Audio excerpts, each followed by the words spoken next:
Auchan, Guy de Maupassant. Les deux chaumières étaient côte à côte, au pied d'une colline, proche d'une ville de bain. Les deux paysans besognaient dur sur la terre inféconde pour élever tous leurs petits. Chaque ménage en avait quatre. Devant les deux portes voisines, toute la marmaille grouillait du matin au soir. Les deux aînés avaient 6 ans et les deux cadets 15 mois environ.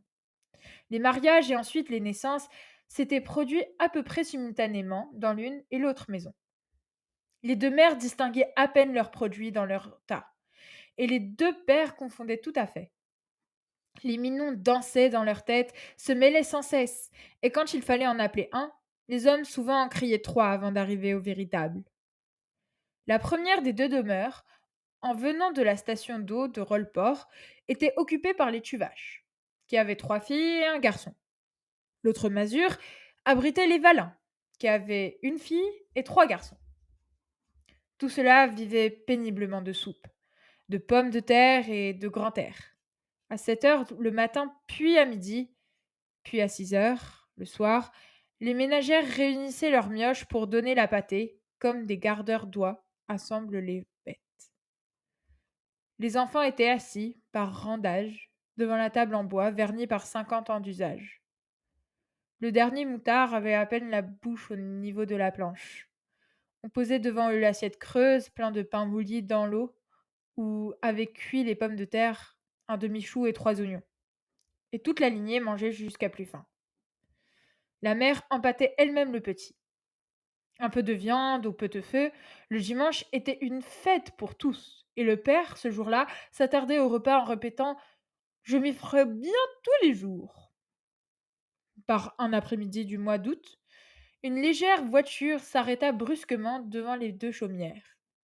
Et une jeune femme qui conduisait elle-même dit au monsieur assis à côté d'elle Oh, regarde, Henri, ce tas d'enfants. Sont-ils jolis, comme ça, à grouiller dans la poussière?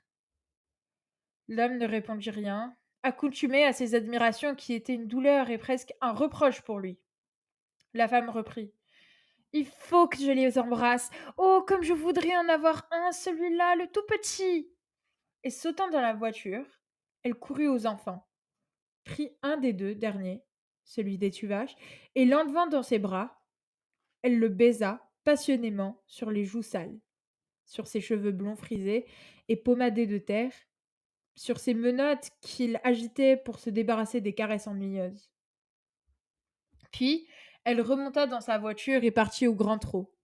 Mais elle revint la semaine suivante, s'assit elle-même par terre, prit le moutard dans ses bras, le bourra de gâteaux, donna des bonbons à tous les autres, et joua avec eux comme une gamine, tandis que son mari attendait patiemment dans sa frêle voiture.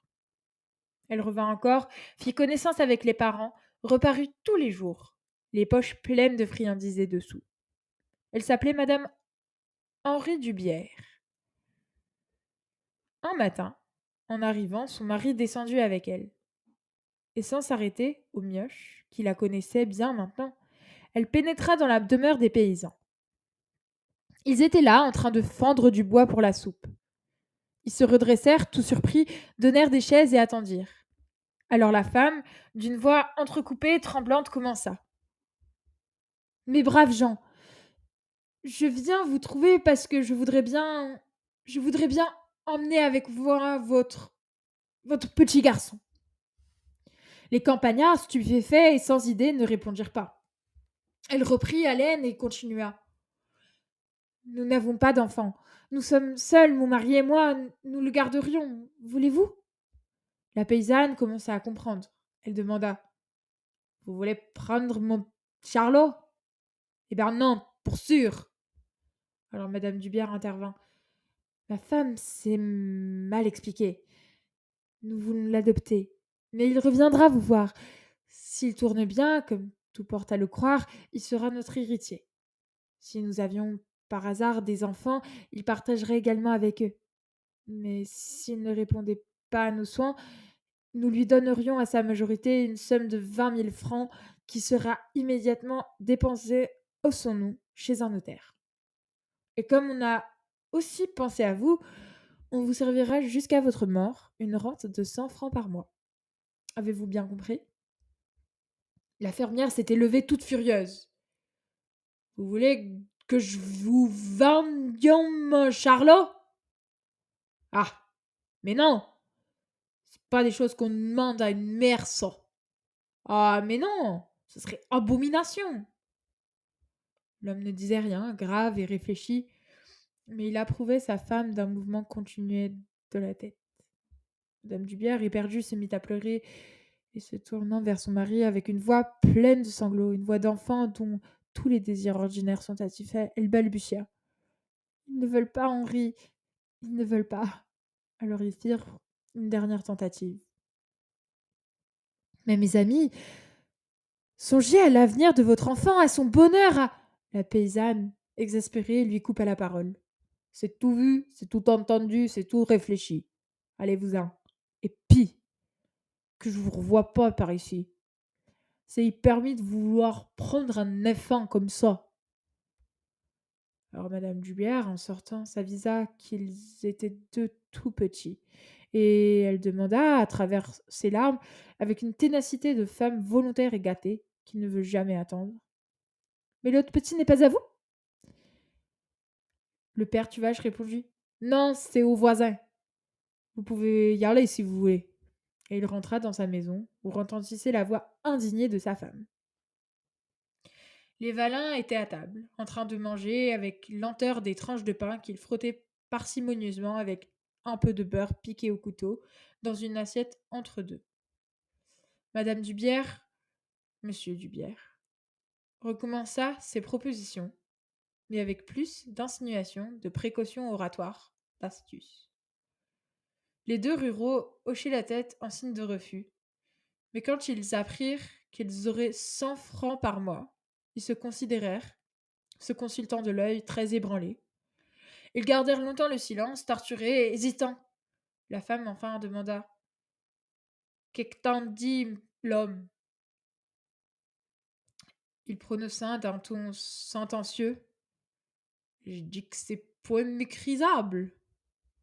Alors, madame Dubière, qui tremblait d'angoisse, leur parla de l'avenir du petit, de son bonheur et de tout l'argent qu'il pourrait leur donner plus tard. Le paysan demanda. Te rendre de 1200 francs. Ce sera promis devant le notaire? Monsieur Dubière répondit. Mais certainement, dès demain. La fermière qui méditait reprit. 100 francs par mois, c'est point suffisant pour priver du petit. Ça travaillera dans quelques ans, te faire. Il nous faut 5 francs. Madame Dubière, trépignée d'impatience, les accorda tout de suite. Et comme elle voulait enlever l'enfant, elle donna 100 francs en cadeau pendant que son mari faisait un écrit. Le maire et un voisin, appelés aussitôt, servirent de témoins complaisants.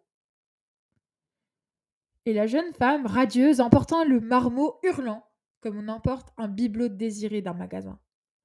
Les Tuvache sur leur porte le regardaient partir, muets, sévères, regrettant peut-être leur refus. On n'entendit plus du tout parler du petit Jean Valin. Les parents, chaque mois, allaient toucher leurs 120 francs chez le notaire.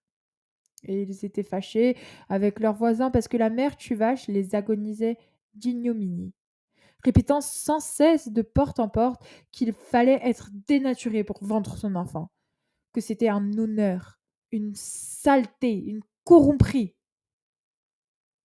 Et parfois, elle prenait en ses bras son Charlot avec ostentation, lui criant comme s'il eût compris. Je t'ai pas vendu, mais je t'ai pas vendu, mon p'tio. Je vends pas mes enfants, mais je suis pas riche, mais je vends pas mes enfants. Et pendant des années et encore des années, ce fut ainsi, chaque jour, des allusions grossières qui étaient vociférées devant la porte, de façon à entrer dans la maison voisine. La mère Tuvache avait fini par se croire supérieure à toute la contrée parce qu'elle n'avait pas vendu Charlot. Et ceux qui parlaient d'elle disaient je sais bien que c'était engageant, c'est égal, elle s'a conduite comme une bonne mère.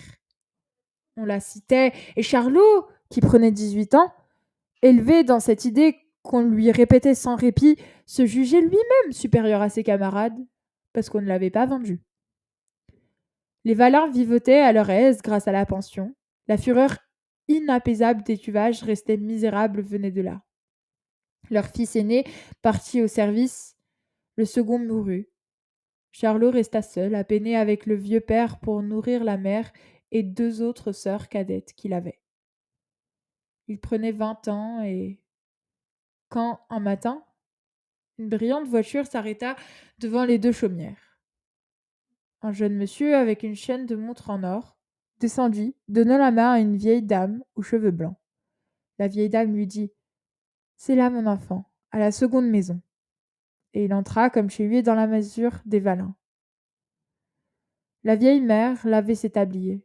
Le père, infirme, se mêlait près de l'âtre.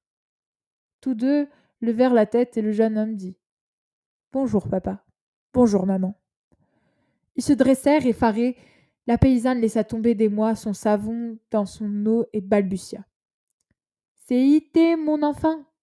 C'est ité, mon enfant. Il la prit dans ses bras et l'embrassa en répétant: Bonjour, maman. Tandis que le vieux, tout tremblant, disait de son ton calme qu'il ne perdait jamais: T'es v'là-t-y revenu, Jean, comme s'il l'avait vu un mois auparavant. Et quand ils se furent reconnus, les parents voulurent tout de suite sortir le fieu dans le pays pour le montrer. On le conduisit chez le maire, chez l'adjoint, chez le curé, chez l'instituteur. Charlot, debout sur le seuil de sa chaumière, le regardait passer. Le soir au souper, il dit au vieux: Faut-il que vous ayez été sot pour laisser prendre le petit au Valin? Sa mère répondit obstinément: Je voulions point vendre nos enfants. Le père ne disait rien. Le fils reprit: C'est-il pas malheureux d'être sacrifié comme ça?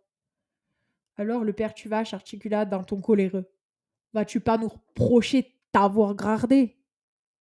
Et le jeune homme brutalement: Oui, je vous le reproche. Vous n'êtes que des niais. Des parents comme vous, ça fait malheur des défunts. Vous mériteriez que je vous dise. La bonne femme pleurait dans son assiette. Elle gémit tout en avalant ses cuillerées de soupe dont elle répandait la moitié. Tuez-vous donc pour élever des enfants. Alors les gars, rudement: J'aimerais mieux n'être pas né que d'être je suis. Quand j'ai vu l'autre, tantôt mon sang n'a fait qu'un tour. Je me suis dit: V'là que je serai maintenant. Il se leva. Tenez, je sens bien que je ferais mieux de ne pas rester ici, parce que je vous le reprocherai du matin au soir, et que je vous ferai une vie misère. Ça, voyez-vous, je vous le pardonnerai jamais. Les deux vieux se taisaient, atterrés, larmoyants. Il reprit: Non, cette idée-là, ce serait trop dur. J'aimerais mieux m'en aller chercher ma vie autre part. Il ouvrit la porte. Un bruit de voix entra. Les Valins festoyaient avec leur enfant revenu. Alors Charlot tapa du pied et, se tournant vers ses parents, cria: Manon va. Et il disparut dans la nuit.